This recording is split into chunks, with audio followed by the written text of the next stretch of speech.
you will start looking at charts in a very different manner. You will start looking at the markets in a very different manner. And your accuracy is something which will tremendously increase. So do you all remember that during Dow theory, I had covered one particular principle number 2, where we were talking about the primary trend and the secondary trend. Do you all remember that?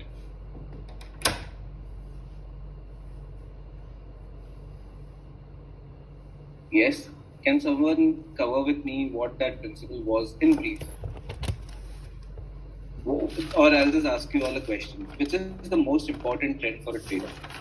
Is it the primary, is it the secondary, or is it the minor trend?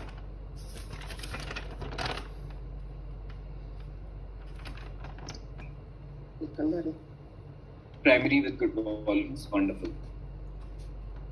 Now, why is primary trend the most important trend for a trader? Because that is where the overall market is moving. Right? That is the actual direction of the market.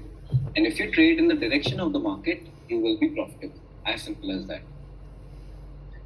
So before I start with the detailing of primary trend and secondary trend and teaching you the market structure, I want you all to do this short and quick task. I believe that many concepts have been covered with you all, but do you all still face issues in the market? Do you all still face issues reading chart? Do you all face issues like greed, fear, entries, exit? So if you're facing certain issues, whatever they may be, I want you all to take a piece of pen and paper, and I want you all to write those problems that you all are facing right now. I don't want you all to tell me that problems right now. I just want you to write it for yourself. What all problems are you facing? Because believe me or not, by the end of the session, you will realize that 90% of your problems will be solved if you understand this concept properly. So do that and just drop me a chat that you are done writing your problems or not.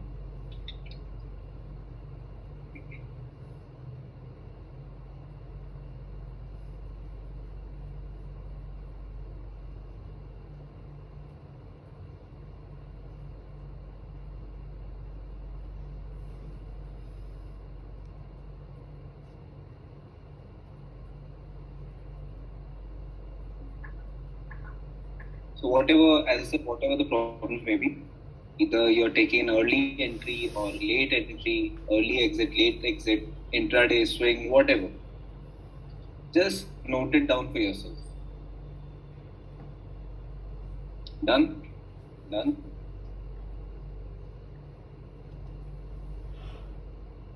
Alright, perfect. So I'll just share my screen. And let's see if these, at least 90% of these issues resolved by the day end or not. Okay. So let's start with today's concept, which is your market structure. A very important part of my setup. So make sure you all very carefully. Just give me a second. Perfect. So can someone tell me in how many directions does the market move? In how many directions does the market move? And what are the directions that you're talking about?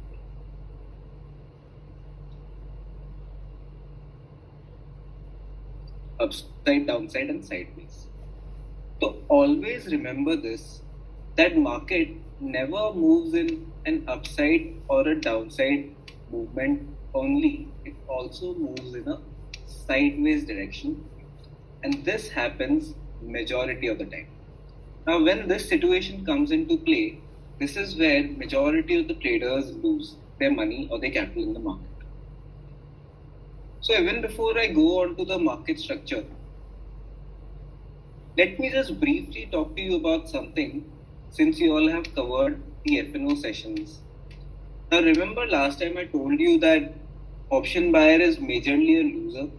Can someone justify that statement? Why is an option buyer most likely to lose in the market, whereas an option seller or a futures trader is more likely to win in the market. Now, since you have covered the FNO session, it might be fairly easy for you to answer. I want people from the Santiago batch. You can unmute your mics and talk to me directly.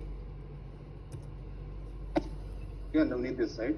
For time factor and your conviction, The buyer should be sure about the direction along with the timing of the direction. Okay. The two factors. Anything else? Yeah, Ronak? for option buying, you need to be very aggressive. You can't because there's time decay in case of carrying it forward.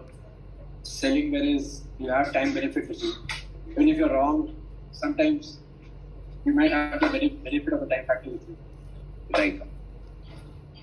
So let me explain to you this in a very different manner. I'll show you multiple ways to explain this. First things first. What did I say? Market moves in three directions: upside, downside, and sideways. Now let's say if you're an option buyer. If you're an option buyer and you say that the market is going up, so what is the probability that you are winning a trade? Isn't it just 33%? Or in other terms, the ratio of you winning is one time against 2 times. That brings to a total of 1 by 3, which is 33% again. So your probability as an option buyer of winning in the market is only 33%. If the markets move in your direction, immediately you are making money. If not, if it goes against your direction, you are losing money. Or even if it stays in that given area or that zone, then again you are losing money. One gap up or one gap down ruins the entire trade. Nowadays, you all have been observing what is happening. Every other day, there's either 1 to 1.5% gap up or a gap down. Even today, what has happened? Market has closed at its day high, and already SGX, I believe, is 1% down. Nearly 1% down. So currently it's showing that tomorrow probably the markets will open a gap down. So what is happening? You are trading against the market, or you are taking a very risky position in the market. The probability of you winning is very low. Is this point clear to all?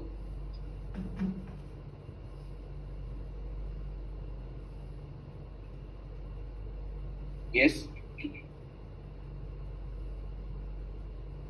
Shan, what is happening over here is, as I said, market is moving in 3 directions: upside, downside, and sideways. Now let's say that you are buying a call option with an assumption that the market will go up. But what could happen in the market? Either the market could go in an opposite direction, or it could be in a sideways direction as well. So what is happening? You are losing 66% of the times. So your chance of winning is only 1/3. 1 out of the total 3 is your chance of winning in the market. The second approach is very simple. Okay? Let's say that Nifty is at 17,000. Now you buy a call option. Let's say you buy a call option with a premium of, let's say,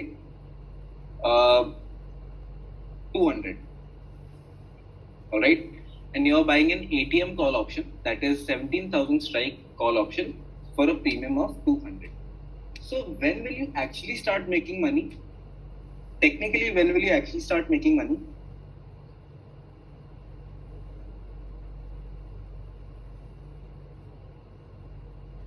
Anyone? When the Nifty crosses 17,200. Perfect. When Nifty starts to cross 17,200, that is where you are actually starting to make money, the intrinsic value.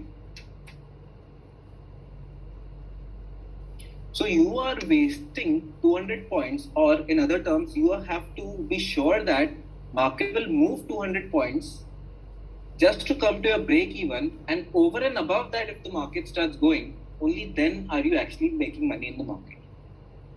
On the contrary, What if it was an option seller who has sold the same 17,000 strike price for 200 rupees? What is happening in his case?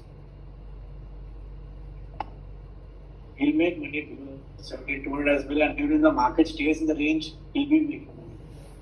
Yes. So if let's say the market starts going down from here, or even if it stays within the range, what is happening? Till 17,200, he is protected. Below 17,000, maximum profit. Between 17,000 and 17,200, profit, but not maximum profit. And above 17,200, for each point that the market is going up. So let's say that for some reason market has gone against his direction and market closes at 17,250. So how much has he actually lost technically? What is the loss he's made? Only 50 points. Whereas what is the case of the option buyer? If the trade did not go in his direction, let's say if the markets close at 17,199.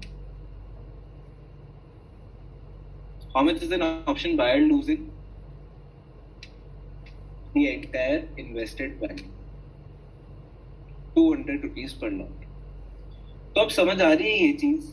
Are you all getting this point?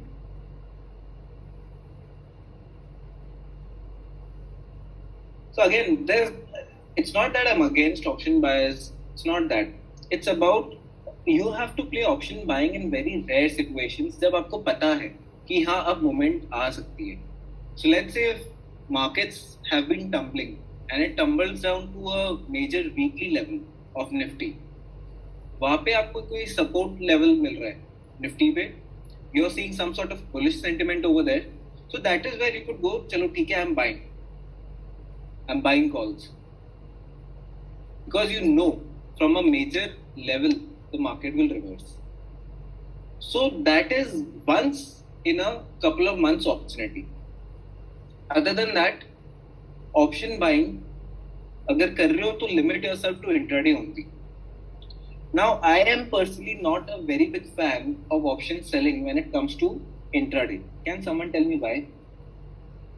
क्या हो सकता है इसका logical reasoning? Time decay. तो decay भी नहीं मिलेगा, plus there are chances of losing the money over here.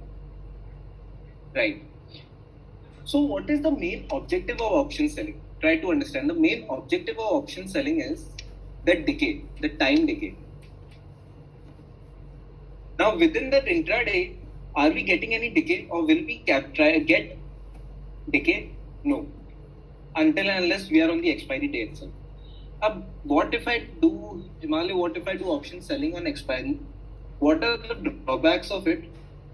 The drawbacks of it is that on the expiry, the premiums itself are very cheap. So basically, the return on investment is very low. And secondly, on expiry, let's say for some reason the markets become trending. तो आपकी जो 15 रुपए की चीज है, at the day end, it will end up with 500 rupees, 200 rupees, or even 100 rupees. And what is the major risk in option selling? The unlimited loss. So this is the unlimited loss aspect. आपकी 15 रुपए की चीज 100 रुपए बन रही है.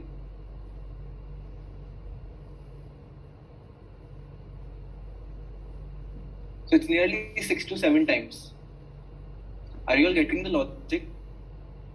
So that is why I personally do not prefer option selling on an intraday basis.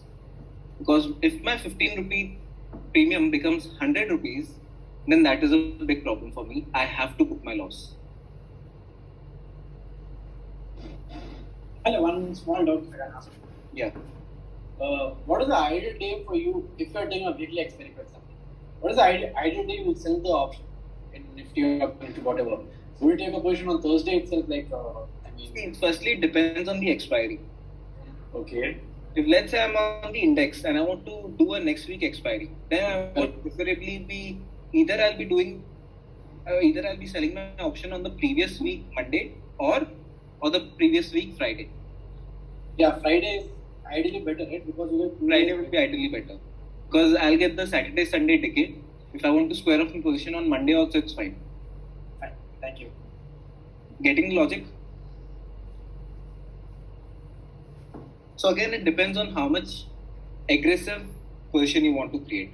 Now, why is option seller a much more favorable choice? Because for an option seller, how many times is he winning in the market? What is the probability of him winning in the market? 66%. 66%. How? Because even if the market goes in the opposite direction, or even if it stays over there, he is still winning. So 2 out of 3 times he is winning. Then Himalay, what about the futures trader? A futures trader, why is he also in a 66% range? Can someone tell me? There is no decay in the premium. Perfect. There is no time decay. So even if it's in a sideways direction, and let's say during that expiry, it did not give the movement in your direction, what could you do as a futures trader? But Himalay futures, maybe if you see the premiums, I mean, say the difference between the spot Minimal. the thing will go down. Many times I've seen that. It's minimal. Ronak, the difference is very minimal.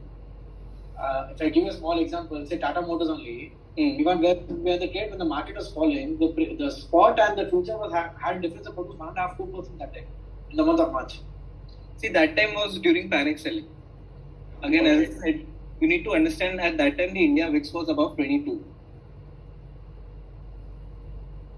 Okay? So if that is the situation, then of course the difference would be very high. But I'm talking about general market. Now I have been putting messages on Telegram that recently the markets have become difficult because the India VIX is unstable, the dollar index is on an uprise, and markets are every day opening 1 or 2% gap up or gap down, making it a very irrational market for a trade. Clear it is.